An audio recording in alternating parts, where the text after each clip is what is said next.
Hey everyone, great to see you again. This is Alex Slosby, Noble's Class of 1996, here as part of our Innovators and Entrepreneurs Story Series. I'm very happy to have Amy Hudson here with me, Class of 2001. Hey Amy. Hey Alex, how are you? I'm well. Thanks so much for joining us today to share your story.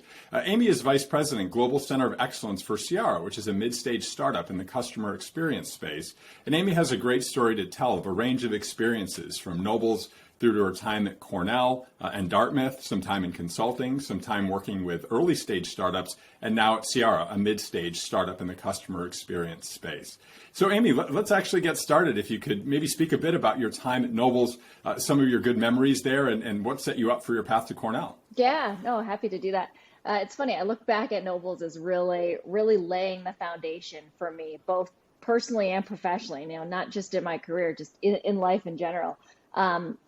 Just incredible confidence building experience and really learning how to learn there at Nobles. But I entered as a sophomore. So I entered in a really small group of kids and I was just extremely nervous. It was a huge change for me in that part of my life. And so to go into Nobles and, play soccer and be the captain of the team and have success on the tennis team, and then to also experience learning in the way that Nobles teaches you to learn, it was just such a confidence building and a real foundational experience for leadership in life, really. Fantastic. So then from Nobles on to Ithaca, what got you to Cornell? Yeah, so Cornell, I really wanted two things out of college years, I guess. I wanted a big school. I wanted really diverse experiences. And I also wanted to be a veterinarian at the time. And Cornell is a great pre-vet program. So during my time at Nobles, worked at a veterinary hospital all through high school, and then got into the kind of their pre-vet program at Cornell. And, once I got there, I realized that to be a veterinarian, you actually had to be good at science, which I was not at all, not even a little bit good at science. So I took my pedal off the gas when it comes to veterinarian track and pivoted towards actually more economics, Asian studies minor, and shifted a little bit more towards business away from veterinarian.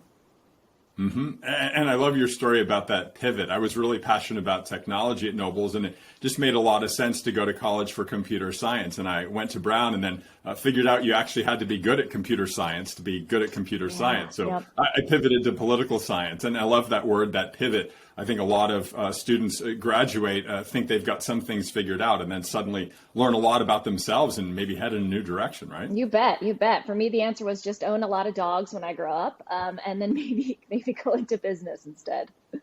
Yeah, and that's great. So Cornell, and then you went on to Accenture, and consulting can be a great place to get exposed to a lot of things. Please share a little bit about your experience there.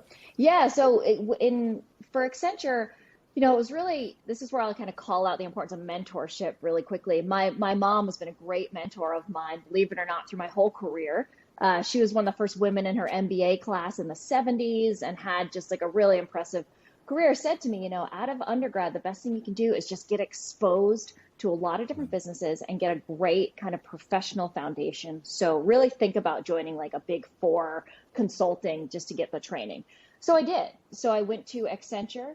And I got a tremendous amount of technology, both both implementation and strategic consulting in the field of technology. Fortune 50 companies, at the age of 22, I was kind of ping-ponging around, meeting with these, very senior people at these large organizations and watching them go through these massive transformations, these really, multi-million-dollar shifts in their business. And boy, I learned a lot and got that great foundational training.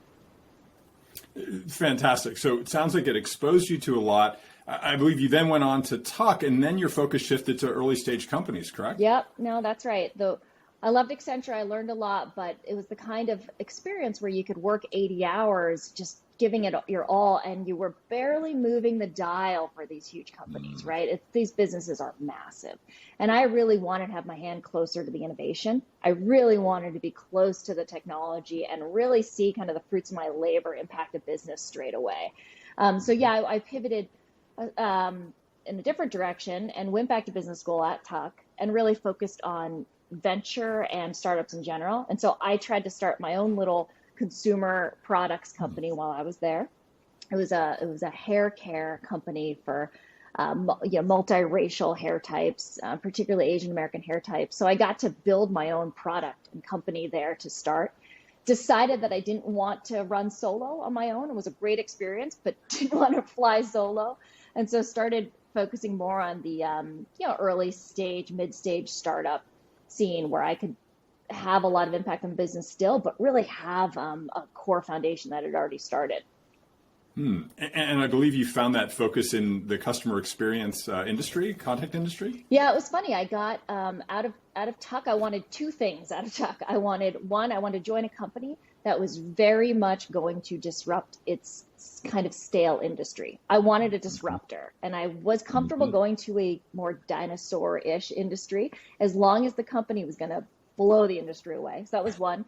And number two was I didn't want a very defined career track. I didn't want somebody to say, okay, in 3 years, you're going to go here. In 4 years, you're going to be at this level. I wanted to paint my own track.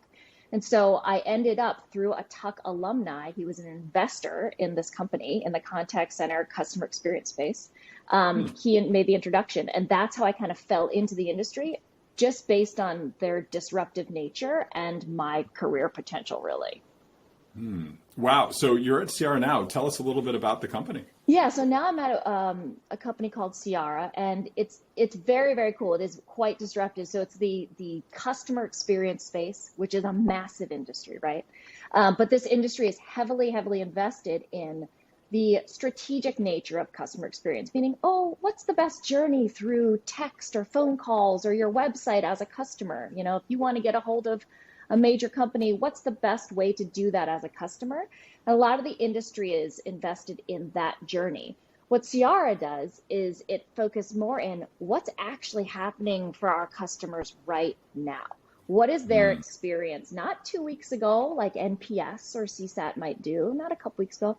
What's happening right now? And is it good? So you want to maybe reinvest and make that even better, like double down. Or is what's happening right now not so great, and you need to make some changes to your technology really, really quickly to improve that? That's what the business CR is in. I think of it as the operational customer experience. If that makes sense. That's really exciting. Yeah, absolutely. And you mentioned about NPS and some of these other lagging indicators. When customers demand agility, you've got to be able to, match their needs the moment they have them or the moment they're unmatched, right? And it sounds like that's what you and Ciara are trying to do. Yeah, exactly right. The dinosaur, kind of the old school aspect of our industry is that customer experience reporting, if you will, is lagging. It relies on NPS or things that are well after the fact. And today, customers are demanding, and switching costs are low. If your customers aren't happy, they're going to go somewhere else. And so you better figure out what's making your customers happy in the moment, and then be able to tweak it, either because you want to be an innovator and you want to stay ahead, or because you got to catch up and things aren't going so well. So you need to know what's happening now, and then you need to be able to adjust it. And just focusing on the strategic nature of it, it's not going to get you all the way there. That's really exciting and sounds like a great space that you're in with Ciara. And this has been great. Let's wrap now with some guidance. What guidance and advice would you have for students or grads, passionate about innovation and entrepreneurship and looking to either continue careers there or make switches? Yeah, sure. There's probably a couple of things I'd recommend. The first is I talked about before, going into Cornell, wanting a broad experience. Noble's really taught me this. Learning through experience and learning through experimentation, I would just throw yourself into new situations as much as you can. You'll learn so much. Don't be afraid to drop the ball here or there. No big deal. But put yourself in new situations, and that's how you learn, more so than courses, even from my experience. So that'd be one. Learn through experience and experimentation. And then the second one is a lot of the institutions I've been a part of, or even companies I've been a part of, have pretty set tracks that you can join, and you're not forced into it, but it's very easy to fall into those tracks because it's a proven direction.